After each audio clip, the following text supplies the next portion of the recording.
আসসালামু আলাইকুম সুপ্রিয় দর্শক, বিজ্ঞাপন বিরতির পর আমরা আবারও ফিরে এসেছি। এই মুহূর্তে যারা টিভি সেটের সামনে বসেছেন আপনারা তো জানেন না আমরা কি নিয়ে এবং কাকে নিয়ে কথা বলছি। প্রিয় দর্শক, আজকে আমরা স্টেট ডায়ালগে কথা বলছি বাংলাদেশের এক মহান ব্যক্তিত্ব, যিনি শ্রমিক নেতা ছিলেন এবং এই শ্রমিক আন্দোলন সহ বিভিন্ন আন্দোলনে যার অবদান ছিল, এবং সর্বোপরি আমরা যারা লন্ডনে এসেছি এবং লন্ডনে যারা প্রথম এসেছিলেন আমাদের পূর্বপুরুষরা, যাদেরকে যিনি সাহায্য করেছিলেন আফতাব আলী, বালাগঞ্জের কাঠলকারি গ্রামের সেই আফতাব আলীকে নিয়ে আজকে আমরা কথা বলছি প্রিয় দর্শক। এবং তাকে নিয়ে কথা বলার পাশাপাশিও সমসাময়িক ঘটনাগুলো চলে আসছে। আমরা বিজ্ঞাপন বিরতিতে যাওয়ার আগে একজন কলার বলেছিলেন যে বাংলাদেশের সাম্প্রতিক ঘটনা যেটি মারাত্মক ভাবে নাড়া দিয়েছে বাংলাদেশের সমাজ ব্যবস্থাকে, যেখানে দুজন সাংবাদিককে কুপিয়ে হত্যা করা হয়েছে এবং আজকে প্রায় 4 দিন অতিবাহিত হতে চলছে, কাউকে গ্রেফতার করতে পারেনি। আইনশৃঙ্খলা বাহিনী কোনো কুল কিনারা পাচ্ছে না। ঢাকা শহরের মতো একটি শহরে এত বড় একটি ঘটনা, কিন্তু সরকারের গোয়েন্দা সংস্থা কিছুই করতে পারছে না। এটি আমাদের জন্য দুঃখজনক এবং লজ্জাজনক তো বটেই। তবে প্রিয় দর্শক, একটি জিনিস মনে রাখতে হবে, আমাদের দেশে গত 40 বছরে যেটি হয়েছে, হত্যাকাণ্ড ঘটেছে প্রচুর, কিন্তু বিচার হয়নি। বঙ্গবন্ধু হত্যার বিচার হতে 40 বছর সময় লেগেছে।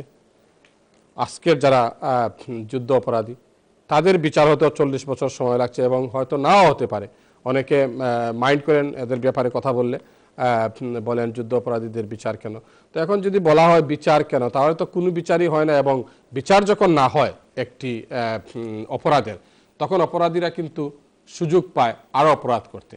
আমরা চাই প্রত্যেকটি অন্যায় কাজের বিচার হোক, এবং এই যে সম্প্রতি যে ঘটনাটি ঘটেছে, দুজন সাংবাদিককে, স্বামী স্ত্রী তারা দুজনকেই কুপিয়ে হত্যা করা হয়েছে এবং তার সন্তানের সামনে।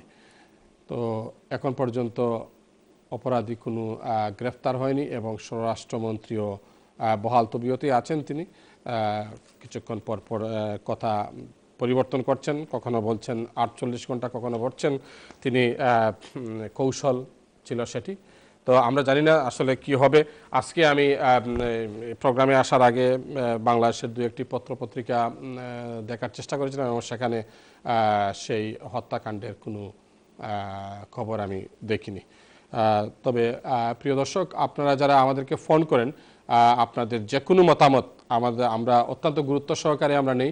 তবে আজকের যে টপিকস যেটি আমরা আফতাব আলী সাহেবকে নিয়ে কথা বলছি, আপনারা যদি তার ব্যাপারে কথা বলেন তাহলে আমাদের জন্য ভালো হয় এবং আমাদের অতিথিরা আপনাদেরকে উত্তর দিতে পারবেন। গিয়াস ভাই, আপনার সাথেই বেশি কথা বলছি। রওশনারা চৌধুরীর সাথে কোনো কথা বলা হচ্ছে না।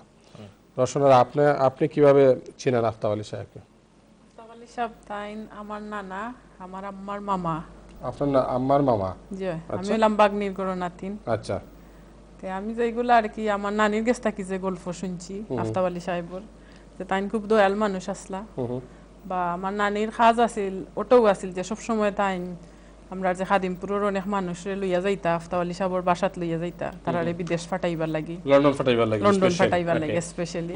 তান এই সময় যে তারার বাসা আছিল আপনার মির বস্তিলা তাখতা, মির বস্তিলা। ওই সময় সবসময়ও তাইন যে গরিব মানুষ বা যেগুলা খামখাজ নাই, দুতলা বাসা, যে একটু সুন্দর বাসা, যে ওটা আছিল আমার নানির খাজা কি। তাই সবসময় বাইরে গেছে লইয়া যাইতাম, কিন্তু সবসময় ও জিনিসটা তুলিয়া ধরছেন যে কোনো সময় তাই কোনো নিজের স্বার্থ চাইছেন না, সবসময় তাই মানুষের স্বার্থে কাজ করছেন আফতাব আলী সাহেব।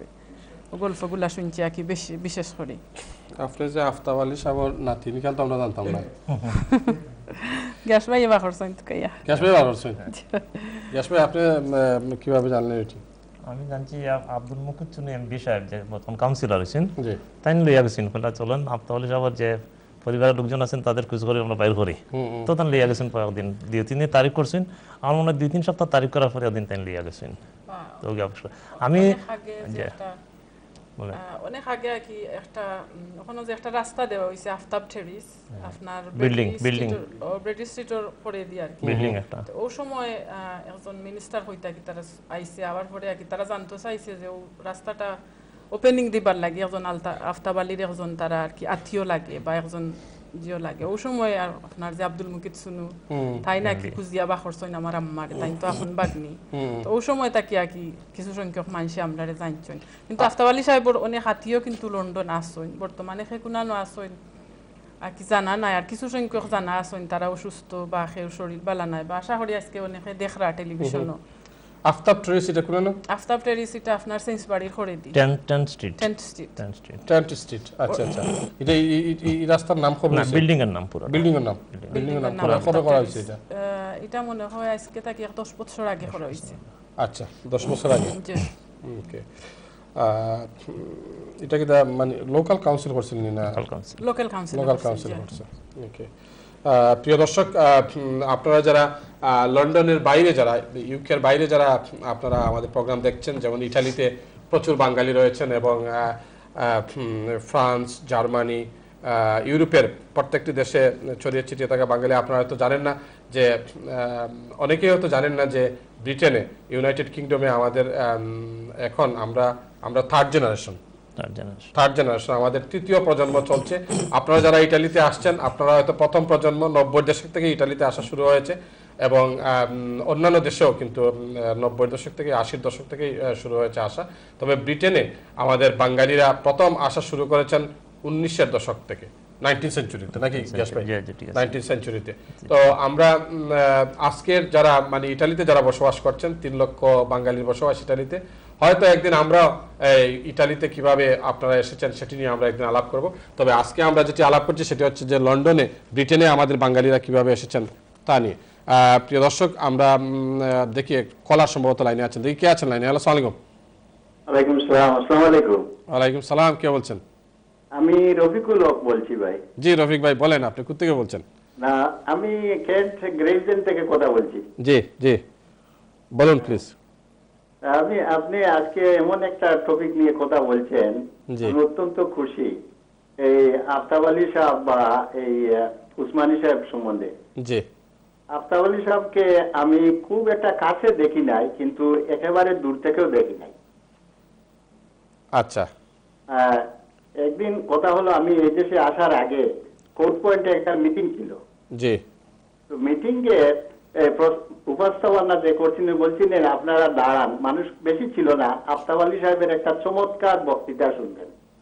তিনি একজন চমৎকার বক্তা আফতাব আলী সাহেবের নাম শুনেছিলাম আমি আমার যারা আত্মীয় স্বজন জাহাজি ছিলেন তাদের কাছে আমি মনে করছিলাম আমার ধারণা ছিল যে আফতাব আলী সাহেব হয়তো জাহাজি নেতা হবেন আমি থমকে দাঁড়ালাম চমৎকার বক্তৃতা শোনার জন্য সত্যি চমৎকার বক্তৃতা ছিল সেটা তাছাড়া উনি একজন সুপুরুষ ছিলেন এবং খুব ওয়েল ড্রেস থাকতেন তার অফিসে আমি কয়েকবার গিয়েছি তার কাছ থেকে টিকিট নিয়েও আমি এদেশে আসছি তাছাড়া সে সময় যখন সিলেট থেকে যারা আসতেন গভর্নমেন্টের পক্ষ থেকে খুব ডু এন্ড ডোন্ট এর কোনো কিছু এমন বলা হতো না ছোট একটা বুকলেট দেওয়া হতো বিদেশে গিয়ে কি করবেন আপনি করবেন না কিন্তু আফতাব আলী সাহেব অনেক কিছু বলে দিতেন তার অফিসে সেদিন আমিও বসেছিলাম তার কাছ থেকে যেহেতু 2 দিন আমি গেছি উনি চমৎকার ভাবে উপদেশ দিয়েছেন তারপরে আর উনি আমি এদেশে থাকতে উনি তো চলেই গেলেন আর উসমানী সাহেবের সাথেও এই দেশে আমার উনি যে পার্টি করেছিলেন অনেক আমি সাথেও ছিলাম আমার কথা হলো আমরা পৃথিবী সম্বন্ধে আলাপ করতেছি বেশি তথা ঢাকা সম্বন্ধে বেশি আলাপ করতেছি কিন্তু আমাদের কাছের মানুষ যারা আমাদেরকে অন্তত 50-র দিকে যারা 50-এর দশকের দিকে যারা এদেশে এসেছিলেন সবই ছিল আফতাব আলী সাহেবের অনুদান এটা আমি অন্তত স্বীকার করছি আমার সাথে যারা এখনো জীবিত আছেন তারা সবাই বলবেন এই কথাটা আর আপনারা যে ভালো কাজ করতেছেন এটা করে যান এবং আরো প্রচার হওয়া দরকার